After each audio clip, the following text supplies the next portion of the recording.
Hello YouTube friends, Lorien here. Welcome to your signed general reading for the month of July. As usual, it's going to be 4 cards across the top.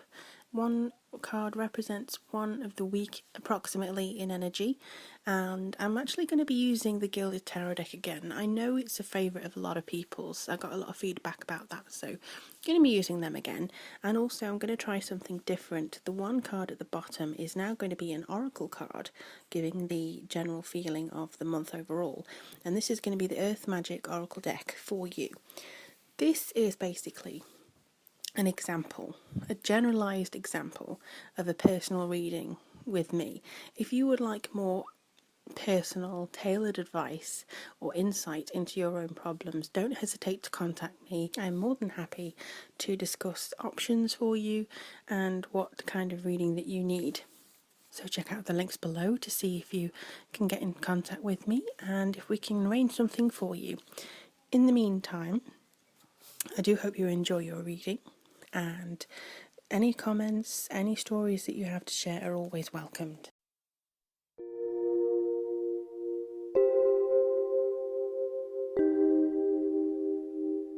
Hello Aquarius, thanks for watching your July reading, and just shuffled the cards and laid them out for you. In all, it seems like you kind of rise yourself from the ashes in many ways. There may be somebody or something that doesn't really live up to expectations in many ways, but it is a sense of rebirth for you, and I do think that there's a good childlike energy, not just from the Oracle card, within this month for you. So let's take a look. The first card for the first week of July, with being the Ten of Swords, that is not a very weighted card, because looking at the rest of the month for you, it seems like you bounce back pretty quickly. So even though it is quite a damaging card potentially sometimes, meaning that somebody that you have thought well of is now disappointing you, I don't think that it's going to weigh on your mind too much. I think you are just going to go, oh no, and maybe spend a week of being annoyed at them or being angry with the situation, and then you're going to kind of move forward saying, okay, that's it, that's fine. So the first one, Ten of Swords, maybe somebody insults your intelligence. You are very intelligent, Aquarius, and you're also the rebels of the zodiac. So I think that somebody may try and insult you by either doing something behind your back or doing something that you don't agree with. And it's kind of, for instance, they might suddenly take up different political views than you, and you have no idea how on earth that they could take up that political view or something like that. It's something that's quite, I don't think this is personal, I just think this is something that they do offhand, and you go, how could you even consider that? So it's more an astounding revelation about this person. That's why you can just simply move away from them in the Six of Swords in the second week. Because of that, it seems like you do kind of float away from them in many respects.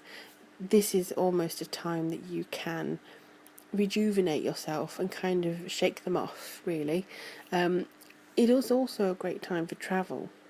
The Six of Swords, there's a reduction in responsibility, in stress and strain. Basically, it's just to decide where you're going from this particular friendship or relationship that may have actually disappointed you in the first week. I would say that this is also about finding your own way and it's a recovery card, I would say. It is a sense that you are just picking yourself up and going, right, I'm glad that's over, I'm glad I avoided that, and now you're moving on. So looking forwards in the third week with the Page of Wands, I think this one is more of a youthful connection here. And because you've got 2 pages, I would say that it's double the messages that are coming through. So in terms of work, I would say that you are getting some news that you have been wanting for quite some time. And I do think it is allowing you to have some creative scope. Things are starting to come to fruition now. And I think you may be wanting to find new friends, or find additional friends that kind of understand you and meet new people. You're very sociable. For those who are pure Aquarian, you are quite social, you like people, not people with closed off minds, which I think you experienced before, but it does show that things that you started some time ago, maybe friendships, are now starting to come to fruition.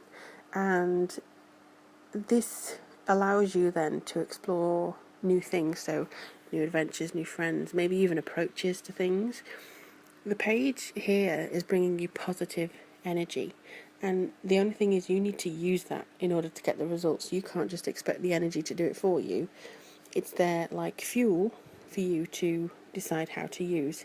So it's almost like you're the car. No, sorry.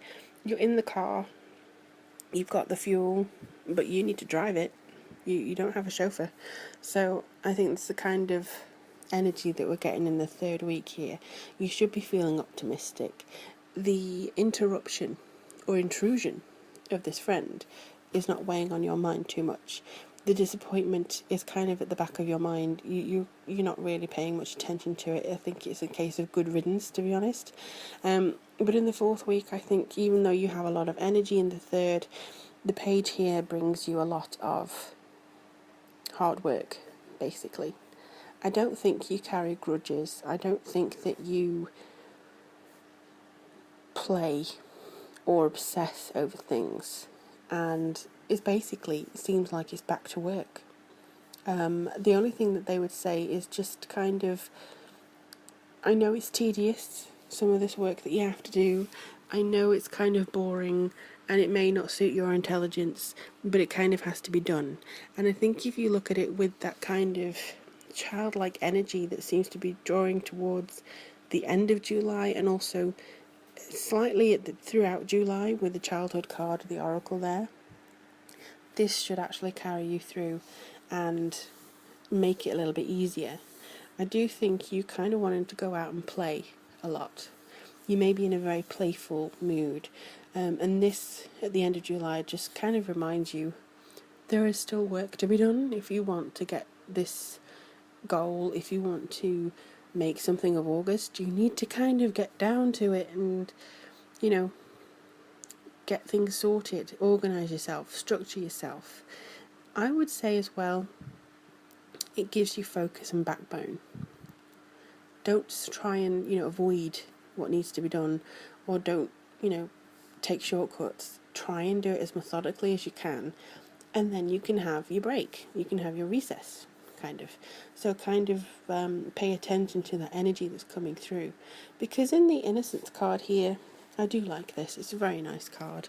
I don't get this often, but it's all about trying to find that kind of youth or forgotten youth within you.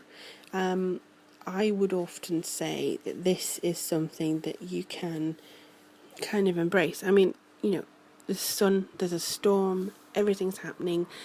I would say actually this is summer anyway. I mean, a lot of people might say that innocence is a naive quality, or not even a quality at all. Innocence is something that means that you're juvenile. It means that you don't know the world and you don't know your place in it. But I think in this respect, it's more of a case of it allows you to live without having hangers on. It allows you to live without feeling tied to anything. And it makes you see things with such joy and such freshness that there is a case of too much freedom. But I think in this one you get the balance just right. You can release any shame that has kind of smothered the aspects of who you are. And I think there is no need for shame here. There is no need for, I have to be adult about this. I really have to, look like the scholar. You don't have to do anything. You can be silly. There's no shame in being silly and laughing at silly things like cat videos, or the kind of energy that you have is very much you're not the child of the zodiac, you are the intelligent rebel. But I would say that almost people view rebels as being naive or childish, and I don't think it's the case with you. You kind of want to buck things up a bit. You want to show that there's always a different, freer side to things. We are in the age of Aquarius, or I think we're just approaching it, I can't remember. But it is kind of a sense of nothing has to be on one frequency. You can change the frequency. Everyone's a radio. We can tune into different elements. And I think in this one, the general sense of this reading here is that you're going to shed some people that you really don't like their views. You don't like being around their energies, and it's going to lift you. It is going to lift your energy and give you some different perspective and the kind of sense that you can go out and restore something now. Maybe in yourself or maybe in the world in general. But there's a lot of hard work to do at the base of it. So it's balancing the boring frequency and the light worker frequency. And I do think you are going to be able to balance that just right. You're going to have such a wonderful childlike energy here. So it's really good. And if you would like me to look at this in more detail on a personal level for you, you can either email me and organise a reading with me one-to-one, or you can look at Etsy and see if there's a package already done that you'd like me to do for you. In the meantime, Aquarius, I do look forward to reading for you for August, and I do hope that you embrace the energies that July are bringing to you. Take care.